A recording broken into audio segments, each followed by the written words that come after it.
My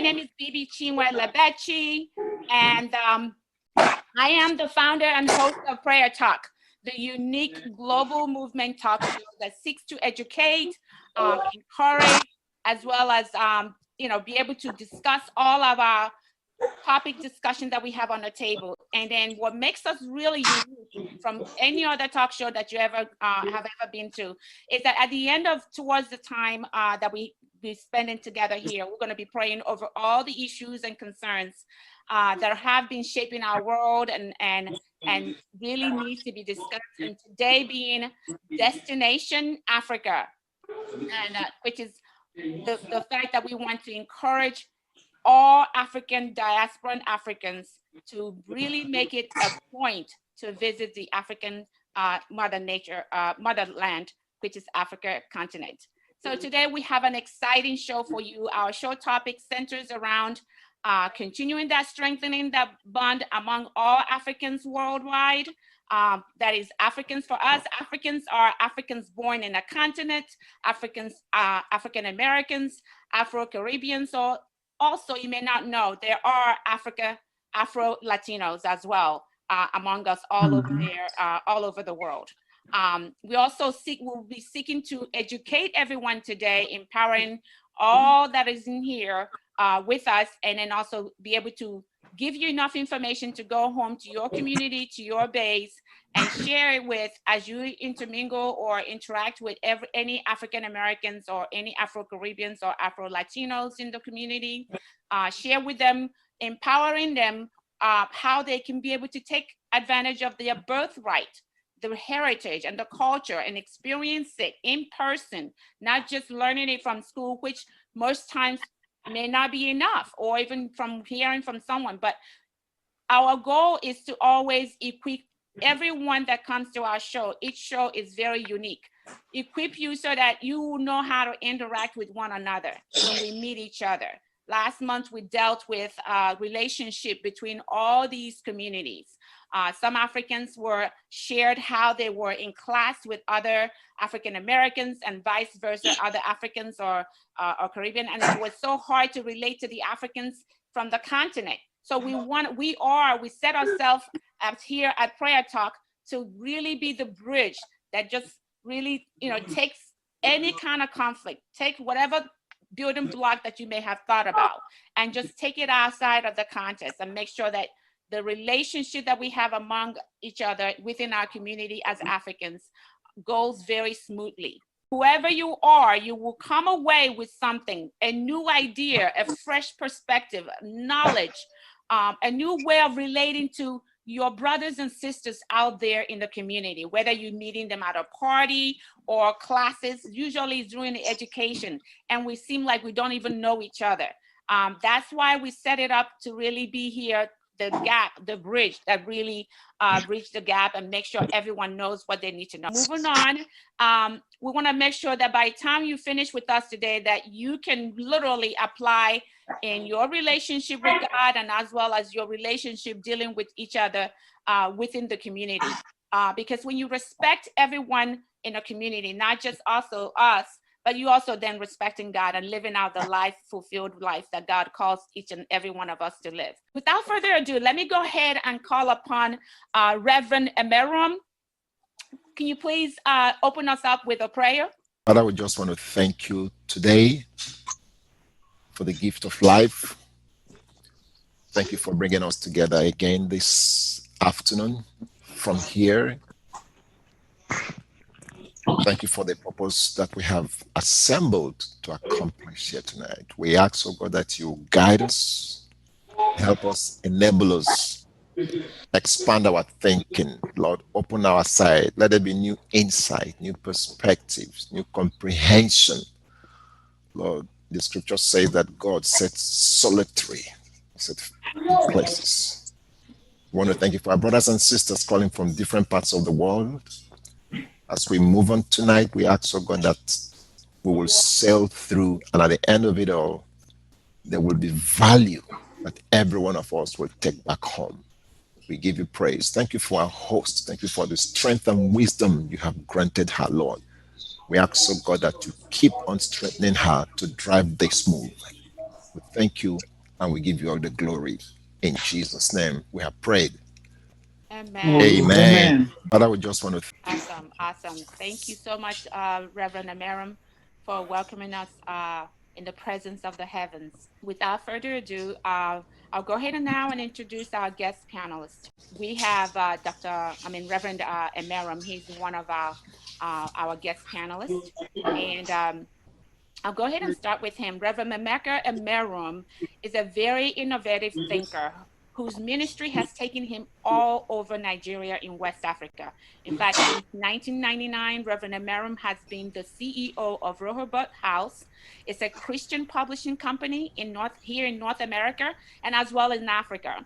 He is a true family man and encourager of unity between the diaspora Africans and Africans born in the continent. He is from the Igbo land in eastern Nigeria, while currently resides right here in Chicago with me, with his family, I should say. But I am in Chicago, but here in Chicago, he's serving as a pastor in his local church assembly. Once again, I cannot express my thanks, Reverend Amiram, for joining us. By the way, Reverend Amiram is one of my returning guest panelists that always have been very fruitfully and faithfully here. Thank you so much. I will go on to introduce our wonderful young man from who's all the way from Zambia joining us today, Munyamba Mutwale. Munyamba Mutwale is really a Rhodes graduate economist, managing series of youth mentoring programs that educate the youth about living purposeful, driven lives, as well as seek opportunity for the youth to kind of venture outside of their current area. Master Mutwale specializes in financial markets, digital economics, applied economics. He's a conservative social economics commentator of two radio shows that are called Behind the Markets and God's Economy in Zambia, in East Africa. Please, this gentleman, as I know him, he's a rising star that has a very firm believer in God, freedom, and family, and who is really a diehard African genius that to me can literally comment to you and literally argue to you and literally explain things very well, utilizing his economics history or his economic background is really well indebted. That brain needs to be literally cloned as far as I'm concerned. But my brother Mutwale, thank you so much for joining us again today. It's always a pleasure to have you. One of our new panelists that just joined us this month, Professor Dr. Nnam Nkuzi. Give me a second, let me admit people. And Professor Nnam Nkuzi is a professor of philosophy and founding director of the Black World Studies at Dominican University right here in Chicago. Who's up until COVID-19 has taken his students to several trips to Ghana. He's very well versed as far as organizing and literally building that bridge to make sure our brothers and sisters born here are taken back home to go see on their own within their lifespan. Professor Nkuzi is fascinated in finding reasons and laws behind any development. In fact, which is why he is the director of Center for Igbo Studies in USA and also the author of two books, Igbo Jurisprudence and Colonial Mentality in Africa. He's also the current sitting president for two educational and cultural organizations right here in the North America. One is called Akwibo People USA, and the other one is Wawa United Organization of Chicago, who holds yearly cultural and traditional events you will not want to miss. Professor Nkuzi, thank you so much for joining us. My name is Bibi Lebechi, your host, And I will kick off the conversation by asking panel questions about the need for diaspora Africans to look into making their next investments, business opportunities, or vacation destination to be in Africa. No other place but Africa. This will be really wonderful. So think about it as we move on, ways that you can encourage people, ways that you can, be able to let others know what you have learned today and be able to invite them, because each of our monthly topics and discussions deals very, very in-depth. We make it have an intentionality to just really deal and focus on positives about Africa, bringing the newness to the way that we never thought about it before. But moving on, continue to stay on, but we want to make sure that we're going to really convince you that your next vacation should at least consider going to Africa, because we have a lot of tips, what to do and things of that nature. Okay, so the first question I would really like to present to, I would say, Dr. Nkuzi. How would you say, how important is it for our diaspora Africans to recross transatlantic, as our title says, recross that transatlantic in memory of our ancestors who were forced to leave the motherland, crossing the Americas? What would you say is how important is it for every diasporan African? Well, first of all, I want to thank you so much, our host, for being the founder of this incredible panel and discussion group. It's incredible. It's wonderful. Keep it up. I'm also very familiar with many of you, and I love the prayer aspect of this. And you couldn't have found anyone better than Reverend Emeka Emeruem. I have known him for a while, and he is just wonderful. Thank you so much. Thank you so much for all you do for us, and what you have done for Dominican University as well. We know you, and you raised a lot of money for us. Remember? Yes. Okay, so we never forget you there too, with your wonderful husband. Anytime. So, and now to answer your question, as a matter of fact, just stop me when you feel like, because this is a topic that I could talk about this for 10 hours. Because this is what I do in class. And by the way, I ask African-Americans to experience a trip that they would never forget in life. And each time I take them there, they come back and say, wow, thank you, Kuzi, and thank you to Dominican. And we have also opened the study abroad now to Trinidad and Tobago and the Caribbean islands. So when I'm there, we're also talking to them about traveling to Ghana with us as well. And we have also added Stellenbosch, South Africa, to our countries of visit. So now we go to South Africa as well. But Ghana, we go to Ghana every year. That's the most frequent one. And what I can say is that most African Americans have. Give me 1 second. Give me one Sure. second. Let me make an announcement. Please, if you're not answering question or about to comment, mute yourself, please, so that the noise will be minimized. Thank you very much. Go on, Professor. Yes, thank you.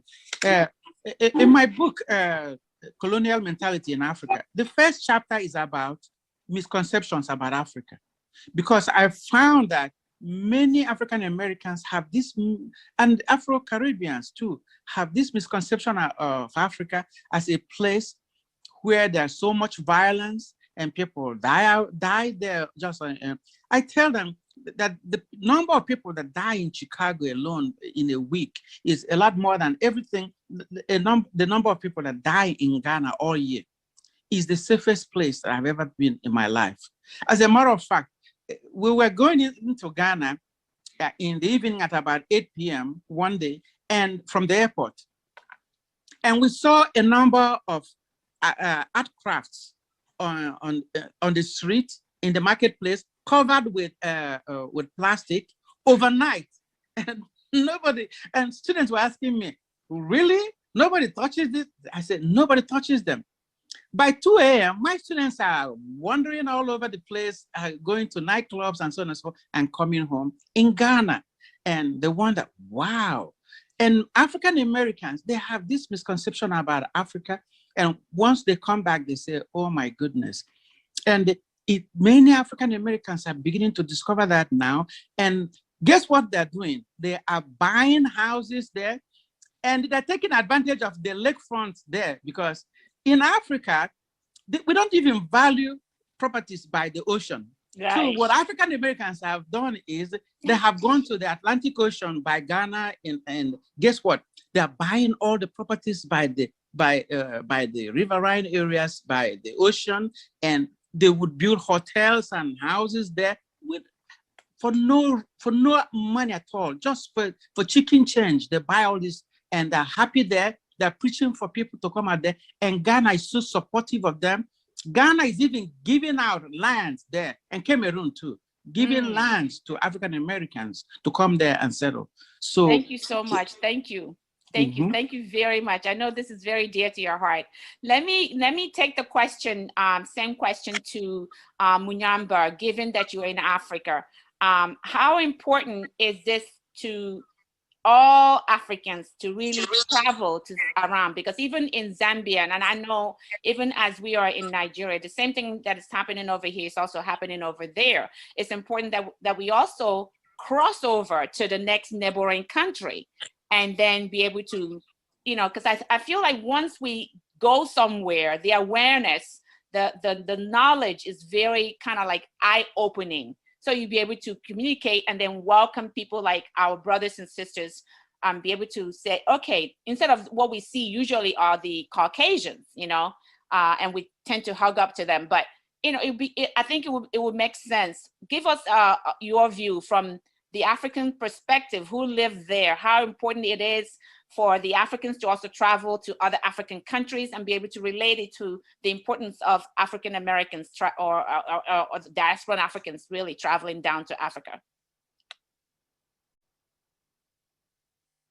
Well, sorry. Yeah. Well, I think in order to actually successfully talk about the travel aspect and the importance of it, you have to understand that the first step to investment is travel. And I think I love what our previous speaker talked about, where you have people who travel to Ghana and then all of a sudden saw investment opportunities after humanizing the situation. And that's one of the things I think we need to really pay attention to, especially even the history of the world. A lot of the people who have become investors over time have first started as travelers. So it's usually that aspect of travel that opens your minds up and exposes your mind. And unfortunately, and I hate to unfortunately say this in the most crude but straight way, unfortunately, us Black people, whatever parts of the world with, are some of the most untraveled people around the world. And that's where I think a lot of harm does come to us. Now, obviously, it's not everyone, but a lot of us, unfortunately, have tended not to travel before, especially outside of our comfort zones, even in Africa. You will actually realize that the people who know Africa the least are Africans themselves. We don't even go to next door countries. We don't even go. I was lucky enough to be the child of an expatriate. So I've lived in 4 countries and I've grown up in quite a number of countries, and therefore I've been exposed.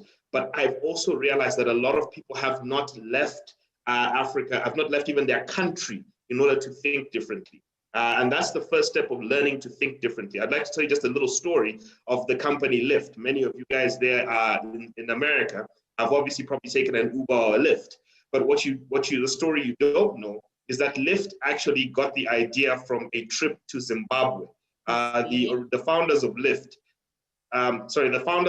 actually found themselves in Zimbabwe doing charity work. And then they found that Zimbabweans used to share rides with each other.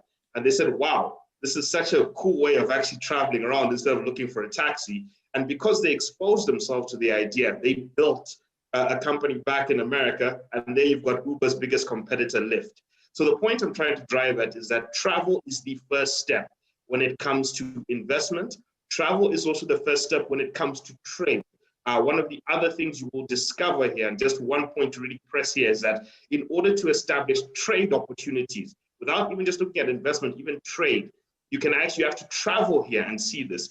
You won't know that Zambia has some of the cheapest and most luscious avocados that you could trade with America instead of bringing the billions of dollars of avocados that come through the Mexican border every single day. You would know that we have very cheap honey here that you could trade into America. And it gives you those opportunities as well. So even the African-American community and the Africans can establish good trade relations, and Right. and they can become good spokespeople for trade. But in order to trade, you first have to travel. So travel is the precursor. You will struggle to trade and to invest without traveling, meeting people, exploring the beauty and seeing a place. So that's the first advice I can give anyone. Visit as many places as you can, because you're exposing yourself to opportunities, different ways of thinking, potentially different ideas and ways to do business that you'll notice that you are able to even enrich yourselves as African Americans and the Africans in the diaspora, to actually enrich yourself with the goods of Africa without having to go through the abusive relationship of people who have owned the resources here and have basically robbed us, and by establishing fair trade lines with us. Just like I said, those are two examples I could give you. There are plenty, Yes. For example, in Zambia, where you can find cheaper alternative opportunities that you trade there. But I say it again, you have to travel. And just one other thing, property is much cheaper in Africa, by the way. Yes. Building a house here is about $20,000, while building a house in America is about $150,000. So just think about the differential. There. That's awesome. That's awesome. That's awesome. Let me piggyback to what Dr. Professor Nkuzi also raised up, and I want to use it to the opportunity to still put you on the stand. In that, can you tell us how easy is it for someone from an African American or any diasporan African? Because now what we fail to remember is that as the Africans have migrated, whether it's in Europe or US, the younger generations that we have here are not even going home. But tell me, for Zambia, how easy is it, just like Ghana that we heard, for people for the government or for the land to be so palatable and friendly for people to arrive as a new visitor? Well, we're pretty much getting taken over by China, so that should tell you how literally easy it is. And that, I think, is one of the travesties of what's happening now, is that I wish that we would have a lot more cross-Africa trade and investment, rather than to just constantly be taken over by who's the king of the hill today. So it is quite easy. We have a lot of land that's on custom. We have a lot of land that is still traditional, and the chiefs are quite flexible to it. There's land by rivers. We even have Zambia's landlocked, but we even have beaches. Ironically, even here by Lake Tanganyika, we have those there. So there's that kind of property, and a lot of it is under custom. So in other words, you do have a lot of those that are open for that kind of opportunity, and it would be so nice if we could get that kind of cross-Africa ownership, so that we can build that. And it also does build that connection, making it quite easy. So it is possible. Land titles and those things are something that can be, that is accessible here. It's just unfortunate that literally most of it is getting processed for Chinese investment and Asian investment, who are literally buying up the properties, and it's recolonizing us again, rather than having our fellow brothers and sisters who are from either neighboring countries or in the diaspora to come together and start to re-own our properties. And I'll say this, that act of owning property in Africa, I think the Bible is strong when it says this, when it says where your treasure is where your heart is. By reinvesting in Africa, there's this property you're just thinking of transitioning your heart into Africa. And by investing your money in it, you're kind of investing your heart in it. And all of a sudden that connection gets established. And I've seen this with African Americans who have invested in Africa. All of a sudden they can't keep waiting to keep coming back and checking on their investment. And they come for trips and all sorts of things. And it's like they become these pseudo-Africans again. And then before you know it, they just become African again. And that is kind of how we can kind of reconnect the spirit between Africa and those who are around the world. But it is possible, and I can say this very simply: where you see Chinese sweeping stuff up, trust me, it's quite easy for you to do it. That's awesome. Thank you very much for sharing that. Now, Dr. Nkuzi says something very strategic and important. He talks about the misconception. That misconception is the foundational problem.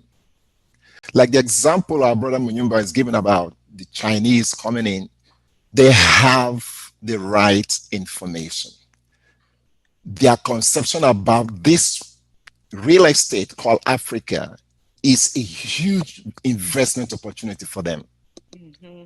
But our own people who are here, because of the wrong information that we have been fed on over the years, it gives a negative impression of that real estate.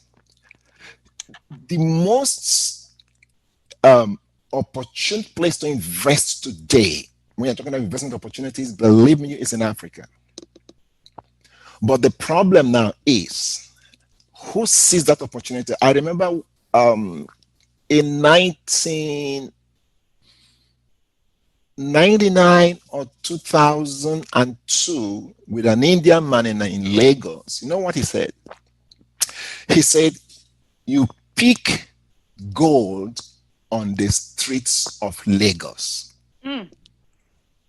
Believe me, he said you pick gold on the street of Lagos, because they come in just with one briefcase, and within 2-3 years, they have built massive mega businesses. So one of the things we need to do is to start giving right information, trying to change the mind. Let's have a new perspective of this real estate called Africa. So with that, believe me, I know some African Americans here who are willing. They really want to, they're eager, but they are skeptical. They're afraid. There was a missionary that came from UK a couple of years ago, then in Lagos. Before she left, the parents was pleading with her, please, when you get to Nigeria, when you get to Africa, be careful, don't go out. There are lions everywhere. They are all. This lady stayed in Lagos for 3 months, and she was asking us, I've not seen a lion, please, can you take me to zoo? Let me see some real wildlife. You see, in opposition to what the parents had fed her with. Then you could imagine the wrong information that have, set people's mind. Yes. That misconception is a major obstacle that we have to deal with. Thank you, Dr. Nkuzi, for the work you're doing. And our sister, want to say God bless you. Let's keep on with this project. It might look difficult at this point. Yes, it is. But with tenacity, focus, and strategic movement, believe me, a lot of things can begin to take change. Thanks. Yes. That's what we hope. Thank you very much. I was gonna point you on, and then let me keep you still standing on the hot seat, because I want to also draw the attention of how important is it, and I know all of you guys have this probably at heart, how important is it for us now then to really, we may not be able to move a mountain or move a cow to the river, but to really start at the younger age. How important do you see the movement of about Africa birthright trips for our younger diasporan Africans? And like I say, keep in mind, we who have migrated here on our own volition have children that needs to go back home. I know I have some friends whose children when you mention Africa, they don't even want to go. So that's another issue on top of the issue that we also have to start resolving, So, but how important it is, and also what can we do to start encouraging even within our own individual families and friends and relatives to make sure the children are culturally well intact. Like I had to send my children back to Nigeria to boarding school. And at the initial time, we said, we only want 1 year. After 1 year, you could do whatever you want to do, but we want you to give us 1 year stay. Guess what? After that first year, because we started with the oldest, he does not want to come back here. And now his friends have seen the difference. And then the sister followed after, and now they can communicate. Not only she's so excited that she could speak Pidgin and also some Igbo, which is more of the paramount main thing that we took them down there. My son came back bragging how he can now shop in the market and bargain, because it's not like just going here Right.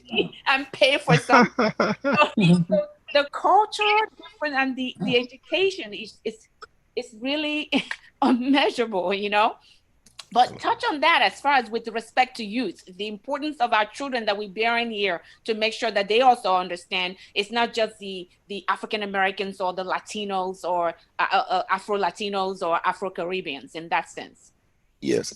This is a very critical aspect of the whole thing that you have just touched right now, because parental input is very critical at this point. It is very critical. I have an in-law, he's a professor in California.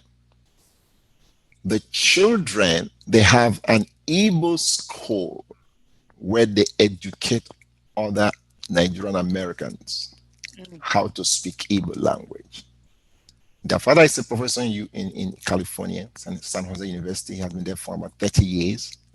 But right from inception, they began to teach these children the importance of the land of nativity, the culture.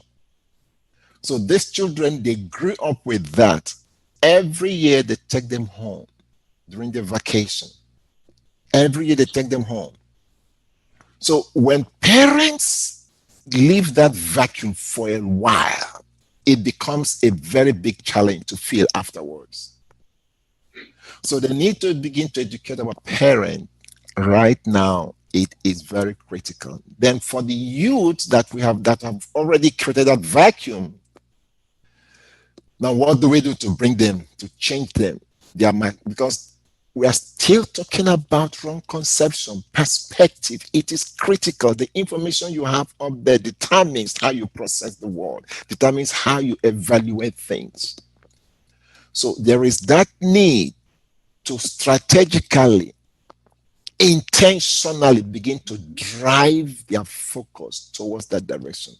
It is very critical. I tell people, no matter what you're doing here, these children that are coming up, let's do everything that we can to give them that balance.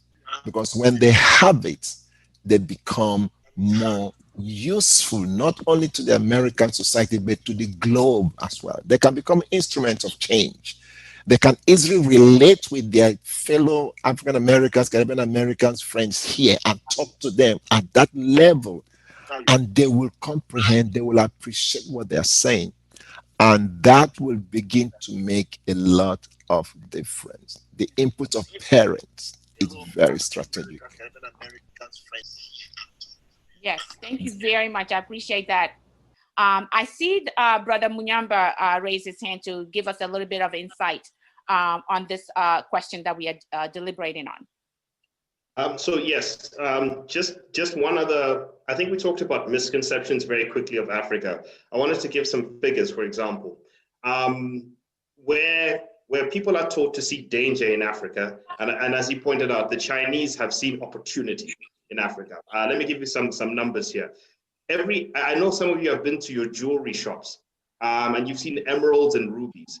Let me give you a simple example about Zambia. 25% of emeralds and rubies are mined in one mine in Zambia. The world's emeralds and rubies come from one mine in Zambia. And if you go to that area, you find it's just dirt poverty there. Nobody has really developed it, but you can see that much wealth is being extracted. 2 mines in Zambia mined $900 million of copper in the first 3 months of the year. Let me just put that number out again. $900 million of copper was mined out of 2 mining operations in Zambia. And you know how much those companies who actually mine that copper, the cost of mining is only 38%. They get 62% of that 900 million went back to Canada. Literally, that much wealth just left Africa. And it was just left with a few costs here to manage, while our country didn't have much. That just shows you how much there are high yields of production of very high quality things you can find. And when you start to look at Africa like that, then you start to see it a little bit differently. when you take the conceptions of danger out and you start to look at the numerous opportunities, the yields of returns that you can get from investing in Asia, in America, are very low. While the returns that you can get from investing in Africa, that is very high, by the way. Profit margins of companies in America are 10, 5%. Profit margins of companies in Africa, 20, 25%. Because that's the kind of cost control that is even here with high potential profit opportunities. But as we talked about, it is getting rid of those misconceptions. That's why I said the first thing that you need to do is travel somewhere. The other opportunity, and I think we talked about the youth, you have to understand how the youth consume information. Parents can do their part, and really the parent is the key influencer in trying to get that young person back. One of the reasons I voluntarily went back to Zambia is because every vacation opportunity my father and mother had, they took us back to Zambia. We always went back, visited family and visited so much, and that connected me back, that when I finished college, I said, I want to go home. It just beaconed in me, and I just went straight home. So that's something that we must really consider. But the other part, and really we need to really work on this, is the media industry. The movies are very important. Nigeria has become one of the flagships of Africa because the music industry, the movie industry, and all those things of Nigeria have blossomed so much that they've painted this luxurious image that even other Africans want to go to Nigeria now. When P Square, for example, came to perform in Zambia, they filled up a stadium, okay? Better than some other international artists have done. It was chaos in Zambia when P Square came to Zambia, because that's how much they've flown this flag of Africa around the world, that they're these international superstars, and they performed, I remember, for 2 hours nonstop, and people were enjoying it because that was them captivating an image of Africa. So we must re-image Africa from these poverty-stricken tools. Vusi Tembakwayo once asked this question. He said, why is it whenever you go to any charity office, and he was in Asia, he said, but why is it at an Asian NGO, the images of poverty are Black children from Africa? Mm-hmm. That stuff we need to fix, by the way. We need to start putting images. It's not like America doesn't have poverty, but that's not what they put on posters. That's not what they stick on their music videos. That's not what they put in their movies. But that's what we put on our images. And that's what we need to change. If we want to market Africa as an investment destination, as a travel destination, we need some TV shows about our travel and investment destinations. We need some video showing this, proper interactive things that people can follow and enjoy. So the media industry is like the first way someone can travel without leaving their home. I can visit America by watching American TV shows, and then that creates that desire to want to go to America. But what's the at-home travel version of Africa? Poverty-stricken aid videos. That has to change. That's poor marketing, by the way. Now, our politicians love that because that gets them free aid. But to us as Africans, we don't benefit from that because they don't get the investment and the trade and the respect that we need to get from the global community. Yeah. So the first form of tourism, I call it, is audiovisual tourism through the media industry and entertainment. And then if we can now start to go through with also the business opportunities, giving people the right information. As you pointed out, Chinese have information. They know how much manganese. Just to point this out, I have a friend who's built a manganese mine in the northern part of Zambia. And he had to basically chase the Chinese off because they were plucking manganese off, like they were taking rocks off the ground. Manganese used for metal, okay, traded. They were plucking it off with shovels and sticks, basically taking it out. It's lying all over the place. So I want to keep those numbers in your mind. $900 million of copper from 2 mines, okay? 25% of the emerald industry right here. Manganese floating all over the place. Hundreds of thousands of dollars of honey. But impoverished nations because poor information and asymmetric information. Let's get the right information, let's get the right imaging, and we can actually get the story right. Thank you very much for giving us that in-depth analogy and information. It's really what we are here for, to make sure we are really educating everyone who actually takes the time to be with us and equip them. We're going to go more into the equipping everyone in terms of giving you tips and ideas of how to really go there and survive and be able to take advantage of the investments and all that. But before we have our special guest joining us, I want to touch one issue that I know, especially for us Africans who have children here, or those who have many, who are like, a family of 6 or more, is the paucity of traveling, the expense of it, especially with respect to African youths worldwide, like we just touched a bit on here. What to do, and as far as with the youth, what does this mean? What it is to you, the Africans as a whole, given the questions that we have raised in terms of number 3, being able to pay for it and all of that. So my main key thing is, when we hear of Africa, what comes to mind? We have dealt about it, and we want to kind of like paint a better picture, like you just said, and then, but we want to go further to actually also equip the actual thing. So what are the ways that we can cut down on, say, the cost? Because I know that is a big issue for most people, as I have known some African families taking the children home, or even African-American, being able to save for it, which is one of the real wonderful push that got me to really look forward to bringing our guest speaker, who's going to be here shortly. But what are the practical ways that you can advise people to in terms of cutting the cost? There's also, you have to touch on the fact that there's long distance travel for it, because you may have to lay over in any part of the European countries. And given the fact that most African countries don't really have their own airlines at the moment, but thanks to Ethiopian airline, of which I'm sure wherever our forefather, Emperor Haile Selassie, is smiling from cheek to cheek as his country is literally living up to the dream that he has for Africa. Had it been that they signed the OAU, the first initial meeting went along, but don't get me started. Okay, let me not digress. But I could go on forever. Oh my goodness. Haile Selassie and all his beautiful, wonderful, beautiful mind.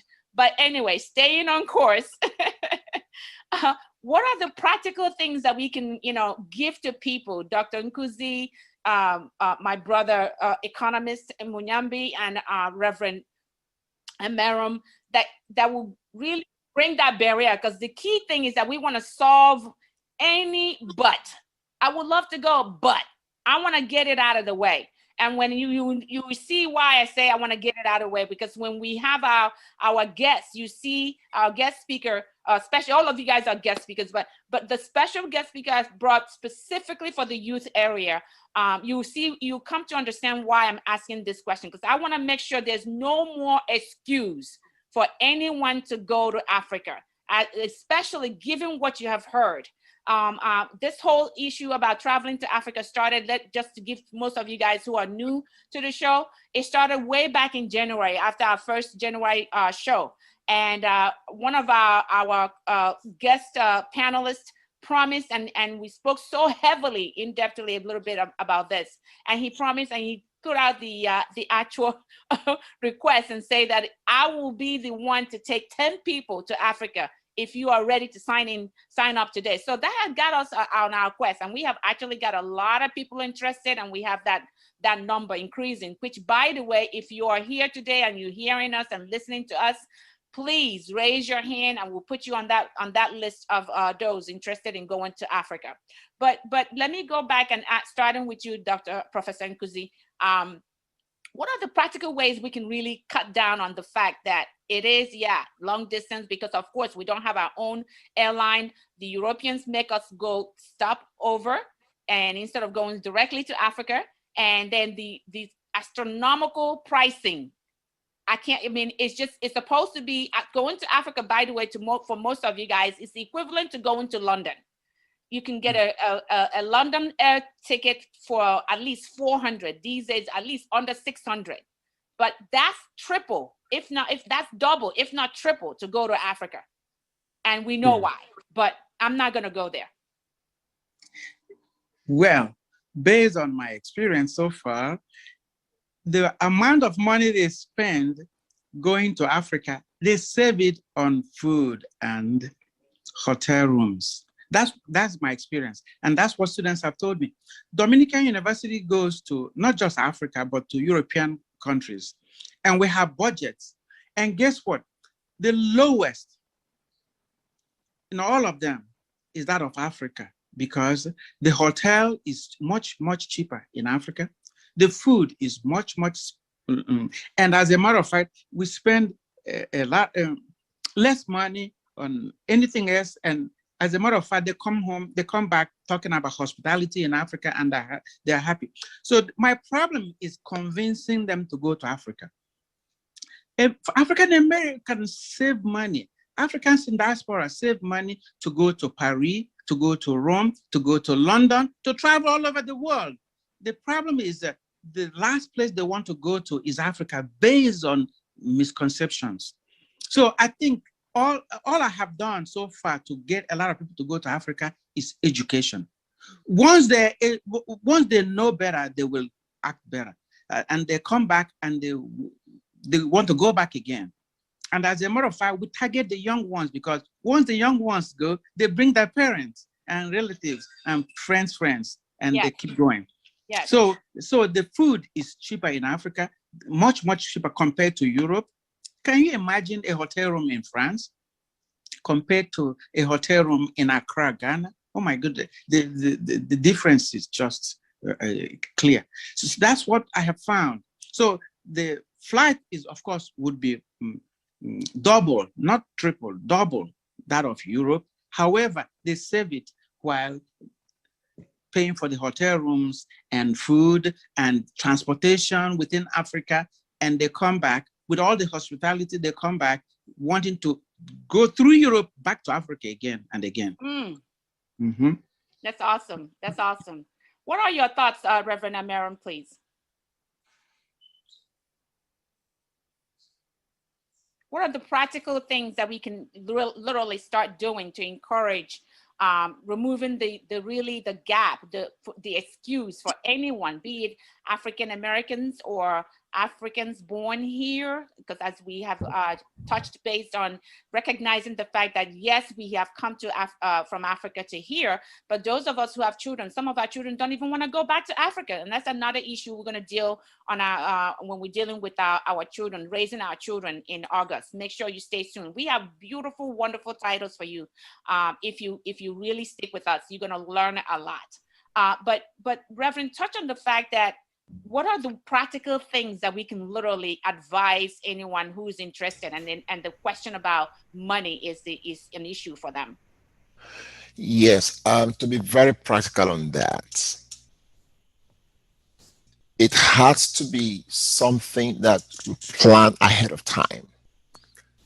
Now, at this point, let's say we are making an assumption that we have overcome the misconception stage. Mm-hmm. Now is, okay, I don't have the money. Okay, how do I get the money? We start planning, saving on that. And also, those of us who can, let's assume, okay, I am not traveling at a particular time we agreed to travel, but I can say, okay, let me sponsor one person. I can sponsor one person. Yes. I can sponsor two people. So it's a commitment within us. Yes. But the need to start saving, like Dr. Nkuzi said, people save all through the year to travel to other parts of the world. So when that misconception is overcome, then we begin to save. Yes. And we begin to put the money down. I think that's a practical approach to tackle this. Yeah, definitely. That's a well said thing.